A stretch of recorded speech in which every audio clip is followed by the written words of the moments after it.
Ladies and gentlemen, this is what your prime minister is looked at as on the world stage. Don't you guys wish you had some diplomacy right now? I don't know how we get out of this mess, people. Protest at this point is not going to help you. So I don't know.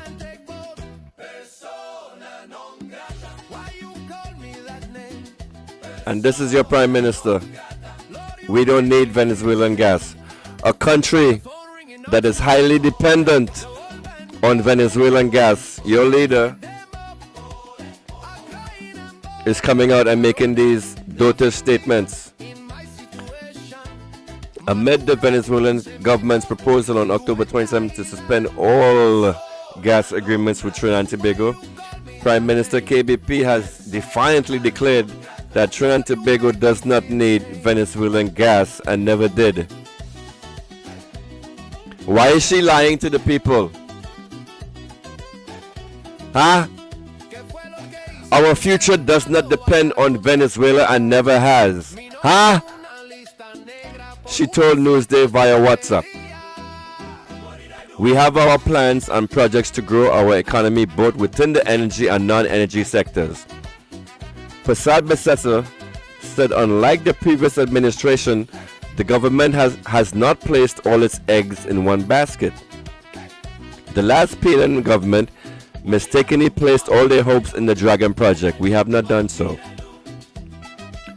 Therefore, we are not susceptible to any blackmail from the Venezuelans for political support. We continue to maintain peaceful relations with the Venezuelan people.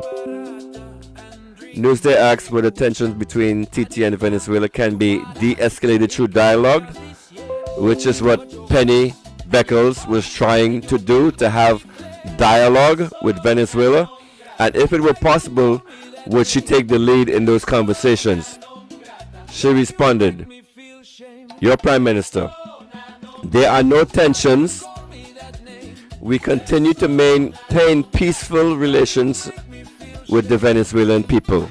I notice whenever she talks, she's actually not that stupid.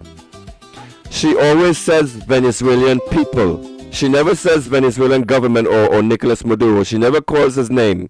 She always says the Venezuelan people. There's a reason behind that.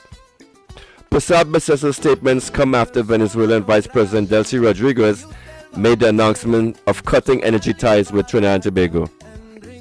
In a speech televised on Telesur, Rodriguez said, following the aggressive actions of Trinidad and Tobago, being complicit with the United States military actions in the Caribbean, the Board of Oil Industry of Venezuela has proposed to the head of state, Nicolas Maduro, to immediately denounce and suspend all gas cooperation agreements that exist between the two countries, Venezuela and Trinidad and Tobago.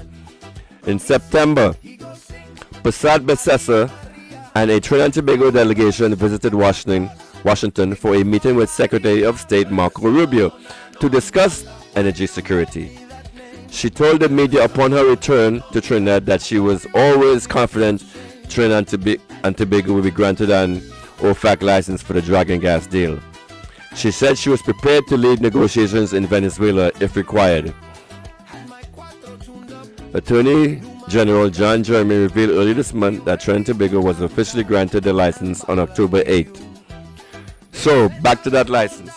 The license that the United States gave to the Kamala Prasad Besessa regime was like a slap in the face. It was like a rebuke. It was like a go back to square one kind of scenario. And you saw the video that I played earlier with Keith Rowley when he went on for an whole hour and he explained how hard it was to get that deal with Venezuela, that it took almost 10 years of Stuart Young going back and forth, making deals, changing terms, negotiating. And there were three parties to please in this whole situation. The United States of America, Trinidad and Tobago, and Venezuela. Back then, I don't think the United States had the position that Venezuela should not benefit from its own oil like they have right now. But you heard Mr. Rowley speak in the video.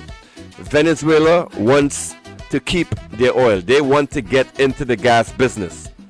You have Russia and China in Venezuela already building infrastructure. China just built the first floating oil extraction well on the Orinoco River. Was it Orinoco River? Some river in Venezuela just a couple months ago. So China is actually in Venezuela building stuff.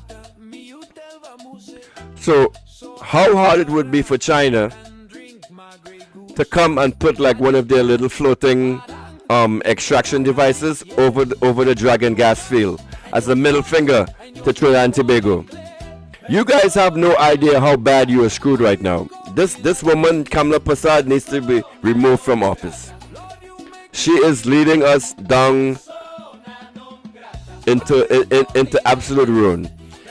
If this continues, in 2 years, Trinidad and Tobago could look like Haiti. From the video that I actually showed y'all, you saw the videos that I showed you of Haiti, how it looks like certain places in the Beatum. The whole of Trinidad could look like that in 2 years if this proceeds without stopping. Kamala Prasad Bissessa has to resign. She has to step down. Someone else, some cooler head has to take control of this. So I eat barata and drink my Grey Goose. I did plan